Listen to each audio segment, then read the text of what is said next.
L300 check engine mga tropa pets. So ang DTC nya fuel exchange fuel active DTC P1276. So, gagawin natin dito, magpapalit na to ng fuel filter mga tropa pets. Copy nyo engine, fuel filter engine. Oo. Okay. Fuel filter yan, palitan mo na yan. O sige, palitan na natin. Ayun mga tropa pits, so nakabili na si sir ng fuel filter niya at Bic. Ayan, so wala namang problema kung replacement yung ipapalit natin mga tropa pits, no? Yun nga lang, yung buhay ng yung itatagal ng replacement syempre maikli lamang, hindi tulad nung original. So kung ang original is every 10,000 kilometer yung natakbo bago ka magpalit, make sure na every 5,000 pwede mo na rin palitan yung fuel filter mo kasi nga replacement yan. So kailangan bago mo matanggal yung fuel filter kailangan mo rin tanggalin yung kanyang fuel line hose. Kailangan mo ng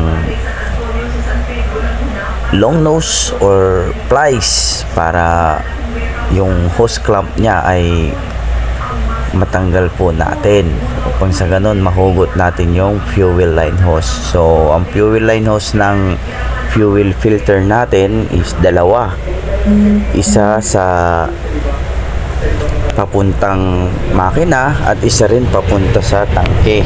Ayan, so nakakonekta yung fuel hose niya papunta sa injection pump mga tropa pits. So ang tinatanggal natin is L300. So bakit ko naman agad sinabi na palitan na yung fuel filter? Kasi based sa scanner natin, fuel filter exchange, so ibig sabihin na kailangan na po nating palitan yung fuel filter natin kasi pwedeng due na siya kaya nag-check engine na siya at yung fuel filter natin malamang madumi or pwede rin po na lumubo na siya sa katagalan. So kasama po yan sa maintenance every 10,000 km PMS. So kailangan po nating palitan ang ating fuel filter. So, dyan lang po talaga tumatagal yung duration ng pagpalit ng ating fuel filter. At sa mga viewers natin dyan, maraming salamat. At ito nga po pala, wala kasi tayong panggato. So, mayroon tayong fuel filter remover dyan. At kailangan din natin ng magtatanggal ng pwersa kasi hindi naman natin kayang pwersahin yan na tayo lamang kasi wala nga tayong gato. So ayan na yung, so kaya sinabi ko nga napalitin na. So makikita nyo dito sa fuel filter mga tropa pits na lumubo na nga yung fuel filter natin. Ayan no. So naikabit na po natin.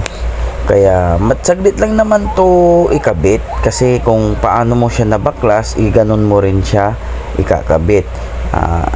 Reminder lang po na kailangan po natin na kung saan yung fuel line hose nyo tinanggal is doon nyo rin po ibabalik kasi once na hindi nyo na ibalik ng tama or naibaliktad nyo po, hindi po aandar yung ating sasakyan. Ngayon, hindi po porket napalitan na natin ng fuel filter hindi na po natin i-bleed yan. Kailangan po nating i-bleed yung fuel filter natin kasi wala po yan laman. So paano natin i-bleed yan? Kung nakikita nyo po yung kulay itim dyan sa kanyang feed pump, kailangan po natin na bombahin yan para may lumabas na fuel. So madali lang din naman, makikita nyo dyan sa video kung paano po natin i-bleed. Pag may sumirit na po na fuel sa may sumirit na ng fuel palabas sa ating fuel filter assembly, okay na po yun. Pwede nyo na pong ikabit yung ating fuel line hose papunta doon sa may fuel pump. So sa mga viewers natin dyan at sa mga nag-i-inquire kung nag-home service pa ba si Timbahay Internet, ay hindi na po, kasi limited time na lang po yung aking oras para makapagtrabaho. Kaya yung iba hinihintay na, nagpapabook na lang po sa akin para ma-schedule ko po sila, kasi every weekend na lang po ako pumupunta dito sa Metro Manila, dito sa Quezon City, kasi yung weekdays ko po is sa Pangasinan na po ako. So nabigyan tayo ng opportunity na magturo sa isang napakagandang school sa Pangasinan, at tayo ay naging instructor na po doon sa larangan ng automotive. Kaya pagpasensyahan nyo na po si Timbahay Internet. Ayan, so nakita nyo naman kanina na sumirit na po yung fuel, so ikakabit na po natin yung fuel line hose. Ngayon, pag naikabit na po natin yung fuel line hose, pati yung hose clamp, pagka in-start na po natin is huwag nyo pong kakalimutan na bombahin pa rin po, kasi kahit papaano mayroon pa ring hangin dyan.